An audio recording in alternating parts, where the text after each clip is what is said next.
seorang sahabat yang bernama Abu Umamah Al-Bahili. Kata dia, Nabi SAW bersabda, sabda Nabi, tidak ada benda, tidak ada titisan dan tidak ada kesan yang lebih disukai oleh Allah Subhanahu wa ta'ala daripada dua titisan dan dua kesan. Nabi kata, dalam banyak-banyak benda yang menitip, ada dua benda yang Allah suka. Dalam banyak-banyak benda yang menjadi kesan, yang menjadi parut, ada dua kesan ataupun dua parut yang Allah suka. Begitu maksudnya. Yang pertama, Nabi kata, qatrati dumu' min khasyatillah. Yang pertama adalah titisan air mata kerana takut pada Allah. Tuhan suka. Siapa-siapa yang biasa terbit air mata kerana takut ke Tuhan, Tuhan suka dia. Bukan senang, tuan. Baru ni ada sahabat kita tanya di masjid Tuan Abdullah Tanah Liat. Dia kata dia masalah tak boleh terbit air mata. Tak boleh, dia kata. Bukan tak sedih, kadang-kadang sedih. Bukan tak sebab, kadang-kadang rasa sebab, tapi air mata tak keluar. Di Mekah, tengok orang lain bila menghadap Kaabah air mata keluar merambu, dia kata. Kita tengok orang teriak tu, dia kata kita rasa sebab, tapi tak keluar air mata. Di Masjid Madinah, Masjid Nabawi, kata tengok orang lain bila sampai depan makam Rasulullah tu air mata keluar beras gitu. Kita pun sebab, dia kata, tapi tak keluar air mata. Dia kata, macam mana nak buat? Tentu ingat balik kita baca mukadimah di Masjid Tanah Liat 2 malam lepas. Nabi SAW tengah duk mengajar di masjid. Tiba-tiba anak dia kirim satu orang mai ke Nabi, suruh Nabi balik dandan kerana cucu Nabi sedang sakit kuat, sedang nazak nak mati. Dirangkahkan cerita hadis itu, Nabi kemudiannya balik. Bila sampai di rumah, orang tua cucu dia bagi ke dia. Nabi pangku cucu buah atas reba. Tiba-tiba meleleh air mata Nabi. Kan? Bila air mata Nabi keluar meleleh macam tu, Ibnu Abbas yang dia ada sebelah Nabi SAW, dia kata ke Nabi, ma hadza ya Rasulullah. Dia kata, ni apa ni ya Rasulullah? Ni air mata yang keluar ni apa ni ya Rasulullah? Nabi jawab ringkas aja. Nabi kata, hazihi rahmah. Nabi kata, ni air mata ni adalah rahmat Tuhan pada manusia. Maknanya bila kata air mata ni rahmat Tuhan, Tuhan tak bagi rahmat pada semua orang. Tuhan pilih orang-orang tertentu sahaja untuk terima rahmat dia.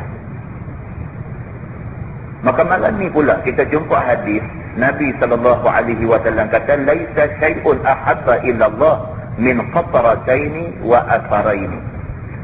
Tak ada lah benda yang lebih Allah suka kalau sekiranya berlaku kepada manusia ni, melainkan dua jenis titisan dan dua jenis parut, dua jenis kesan. Hak jenis titisan ini, yang pertama, qatrati dumu' min khasyatillah. Kalau sekiranya satu orang manusia boleh terbit air mata, menitik air mata kerana takut kepada Allah, Tuhan suka dekat dia. Tuhan suka kepada air mata yang terbit daripada mata dia. Dan yang kedua, wa qatrati damin tuhraqu fi sabilillah. Titisan darah kerana mati pada jalan Allah. Oh, sahabat Nabi bukan sikit, bukan sikit. Tumpah darah, terbang nyawa semata-mata kerana agama. Mereka adalah golongan yang amat-amat dikasihi Allah Subhanahu wa ta'ala. Nabi kata, wa ammal asarani, dan ada pun dua kesan ataupun dua parut yang Allah suka itu ialah, yang pertama, fa'atarun fi sabilillah. Parut yang ada pada badan seseorang kerana kena senjata ketika berjuang pada jalan Allah. Bekas parut luka, kena petak, kena parang dan sebagainya semasa dia berjuang fi sabilillah. Parut tu Walaupun nampak pada mata manusia, nampak tak elok, parut di muka, parut di tangan, tapi pada Allah itu parut, Allah amat suka. Dan yang kedua, Nabi kata wa atharun fi faridatin min faraidillah, dan kesan ataupun parut yang terlekat kepada diri manusia kerana dia melaksanakan perintah-perintah yang diperlukan Allah. Semayang, dia semayang banyak misalnya sampai lekat kesan di dahi dia. Allah suka kepada orang-orang yang ada kesan-kesan ibadah pada diri dia. Muslimin dan muslimat yang dirahmati Allah sekalian. Allah Subhanahu wa taala dalam banyak ayat Allah bagi tahu tentang betapa Allah Subhanahu wa taala dia suka kepada orang-orang yang boleh menangis kerana takut dekat dia. Allah suka. Di antaranya surah Al-Isra ayat 109. Allah berfirman, a'udzubillahi minasyaitonir rajim, wa yakhirruna lil azqan yabkuna wa yaziduhum khushu'a. Sadaqallahul azim. Maksudnya Tuhan kata, dan orang-orang yang beriman itu, mereka ini tunduk menangis semata-mata kerana mereka membaca Quran, dan Quran itu menyebabkan hati mereka semakin tunduk. Tentang kita bawa habis bulan puasa kan, dan dipercayai ramai daripada kita dan khatam sekurang-kurangnya sekali Quran. Dalam tempoh masa bulan puasa yang kita cuba baca Quran dan cuba khatam Quran itu, pernah tak sekali kita baca Quran yang mata kita keluar? Kalau kita baca Quran bulan puasa itu satu kebaikan. Kalau kita dan khatam sekali Quran sebelum habis Ramadan, itulah sangat-sangatlah merupakan kebaikan. Tapi kalau kita baca Quran dalam bulan puasa itu, kita baca Quran dan dalam duk baca Quran itu ayat mata kita menitik jatuh, maka itulah sangat-sangat baik. Kebaikan yang sangat utama yang ada pada diri kita semua. Ini peringkat tuan-tuan, dia peringkat. Orang yang boleh baca Quran bulan puasa dah kira baik. Orang yang boleh khatam Quran dalam bulan puasa, dia lebih baik daripada orang yang hanya baca tak khatam. Tapi orang yang boleh baca Quran dan sampai terbit ayat mata ketika baca Quran, dia orang paling baik. Itu peringkat. Maka kita sendiri suka diri kita. Kita muhasabah, kita suka diri kita, kita tahu kedudukan kita pada tahap, pada kategori yang mana satu. Muslimin dan muslimat yang dirahmati Allah sekalian. Dalam sebuah hadis riwayat daripada Abdullah bin Asy-Syikhir radhiyallahu anhu, kata Abdullah, ataitu Rasulullah sallallahu alaihi wasallam wa huwa yusalli li jawfihi azizun ka azizil mirjal min al-buka, atau kama qala, hadis sahih riwayat At-Tirmizi dan Abu Dawud. Seorang sahabat yang bernama Abdullah bin Asy-Syikhir, dia kata satu hari dia pergi masjid. Bila dia sampai di masjid, dia jumpa Nabi tengah duduk semayang, dia kata. Maksudnya semayang sunat. Bila dia sampai, dia tengok Nabi tengah duduk semayang, dia kata. Bila dia sampai dekat, dia duduk dekat dengan Nabi, dia kata terdengar pada diri dia bunyi macam benda mendidih, dia kata. Dia sampai masjid, tengok Nabi duduk semayang, dia pergi rapat dengan Nabi, duduk dekat dengan Nabi, dia kata li jawfihi aziz, dia kata bunyi dalam dada Nabi tu bunyi aziz, bunyi macam benda mendidih, bunyi macam benda menggelegak begitu. Ka azizil mirjal, seperti mana mendidihnya benda yang dimasak dalam kuali, dia kata. Bunyi macam benda mendidih, macam orang duk rendang telur, bunyi mendidih, dia kata dalam dada Nabi. Pasal apa bunyi macam tu? Dia kata minal buka, kerana menangis Nabi sallallahu alaihi wasallam dalam semayang dia. Dan kita bila baca hadis-hadis yang macam ni, bila kita baca, kita muhasabah, kita tengok balik, kita tak pernah sampai ke tahap itu. Seperti mana sahabat-sahabat Nabi sampai tahap tu.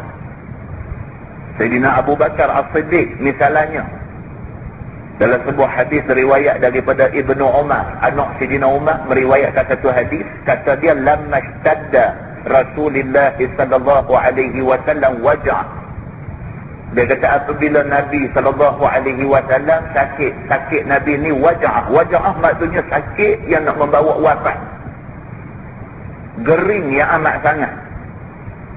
Ketika Nabi SAW duduk dalam keadaan sakit nazak ni, qila lahu fi salah, maka dikata kepada Nabi SAW tentang semayang ni. Orang pergi kata dekat Nabi, ya Rasulullah, siapa nak jadi imam ganti kamu? Kerana kamu lah ni uzur sangat sampai tak boleh pergi jadi imam di masjid. Sahabat pergi tanya Nabi, ya Rasulullah, tolong cadangkan siapa nak ganti tempat kamu sebagai imam di masjid. Faqala Nabi SAW, Nabi jawab, Nabi kata, muru Abu Bakrin falyusalli bin nas. Nabi kata, suruh Abu Bakar jadi imam kepada manusia semua. Nabi tunjuk Abu Bakar. Sahabat duk ada ramai, Nabi tunjuk Abu Bakar. Ini orang kepercayaan Nabi, sehingga dia dapat gelar Abu Bakar As-Siddiq. Abu Bakar orang yang cukup benar. Cukup benar. Pasal apa? Pasal dia kalau kata Nabi kata, semua betul. Tak ada komen, tak ada query, tak ada tak setuju, tak ada nak komplain, tak ada. Sayyidina Abu Bakar As-Siddiq, satu orang manusia yang kalau orang habaq kat dia, kata benda ni macam ni, macam ni, macam ni, dia tanya siapa kata. Kalau orang kata Nabi kata, dia kata betul. Sadaqa Rasulullah. Dia kata Nabi tak pernah tak betul. Nabi betul. Walaupun benda yang dihabaq kat dia tu benda tak logik, tak masuk akal, tapi kalau betul Nabi kata, sadaqa Rasulullah. Nabi betul, dia kata. Macam tu sekali percaya dia kepada Nabi SAW. Bila Nabi sakit kuat, orang tanya Nabi, siapa nak jadi imam ganti Nabi? Nabi kata, muru Abu Bakar, suruh Abu Bakar jadi imam. Aisyah radhiyallahu anha ada sebelah ni, bila dengar Nabi cadangkan Sayyidina Abu Bakar, bapak dia suruh jadi imam, Aisyah kata, dia kata, inna Abu Bakrin rajulun raqiq. Dia kata, ya Rasulullah, Abu Bakar ni pak aku kenal dia. Inna Abu Bakrin, sesungguhnya Abu Bakar ini rajulun raqiq. Dia satu orang yang hati dia sangat lembut. Dia satu orang yang sangat sensitif. Dia ni tak boleh, idza qara'a ghalabahul buka. Aisyah kata dia kalau baca Quran, bunyi tangisan mengatasi suara bacaan dia. Abu Bakar ni rajulun raqiq.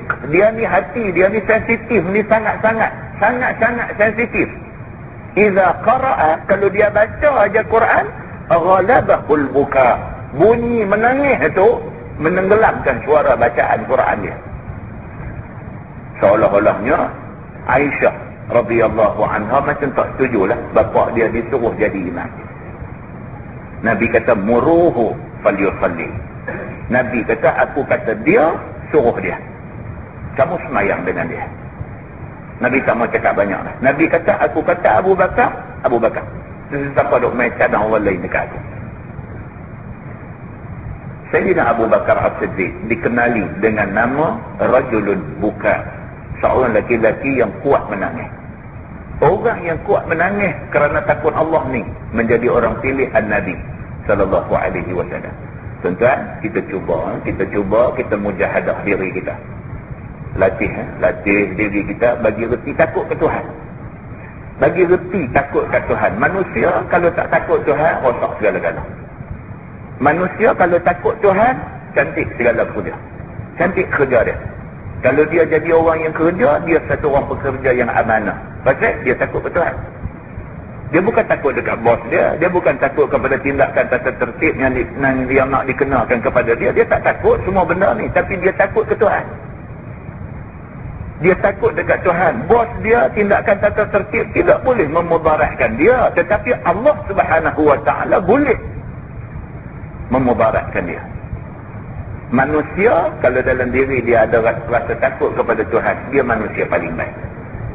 Nah, kita cuba semai dalam diri kita rasa takut kepada Tuhan. Mudah-mudahan dengan itu kita jadi orang yang baik kedudukan di sisi Allah Subhanahu Wa Taala. Mudah-mudahan mukadimah itu memberi manfaat kepada kita semua, insya-Allah.